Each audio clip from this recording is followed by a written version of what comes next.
So hello to everyone, welcome to my channel Rajitha's current life. So ఈ video మేము రీసెంట్గా తిరుమల వెళ్ళామన్నమాట. ఇది మరి ఎంతమంది చూసారో ఈ ప్లేస్ నాకైతే తెలియదు, కానీ తిరుమల టెంపుల్లో మనకి లడ్డూ కౌంటర్కి వెళ్ళే ఆ ప్లేస్ ఉంది కదా, అక్కడ ఒక పెద్ద రావి చెట్టు ఉంటుంది. దాని కింద ఇక్కడ శివలింగం ఉంటుందన్నమాట. సో ఆ రావి చెట్టుకి ఒక స్టోరీ ఉందంట, హిస్టరీ ఉందంట. నాకు అక్కడ మా హస్బెండ్ లడ్డూలు కొనటానికని వెళ్ళినప్పుడు నేను అక్కడ చెట్టు కింద కూర్చొని ఉంటే ఒక అతను చెప్తున్నారు, వాళ్ళ ఫ్యామిలీ మెంబర్స్కి చెప్తుంటే విన్నానమాట. సో ఈ చెట్టుకి ఒక కథ ఉంది. అదేంటి అంటే, పూర్వము మన వెంకటేశ్వర స్వామి పెళ్ళి కోసం కుబేరుడి దగ్గర అప్పు తీసుకుంటారు కదా, ఆ అప్పు అనేది ఆ చెట్టు కిందే తీసుకున్నారు. సో సాక్ష్యంగా శివుడు, వరాహస్వామి, బ్రహ్మ, వీళ్ళు ముగ్గురు ఉన్నారంట.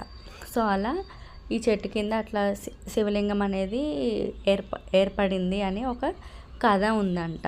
సో అది నాకు భలేగా అనిపించింది. అక్కడ కూర్చొని ఈ స్టోరీ వినటం అనేది, ఆ చెట్టు కింద కూర్చొని ఉండడం అనేది కొంచెం మంచిగా పీస్ఫుల్గా ఉందన్నమాట ప్లేస్ అదంతా. నేను కూడా వెళ్ళి ఇక శివలింగం మీద కొన్ని నీళ్ళు, నంది మీద కొన్ని నీళ్ళు పోసి దండం పెట్టుకొని అందరు బాగుండాలని కోరుకున్నాను. సో ఎవరైనా చూసి ఉండకపోతే ఈ ప్లేస్ ఒకసారి చూడండి, చాలా పీస్ఫుల్గా చల్లగా ఉంటుంది చెట్టు కింద. So thank you so much for watching.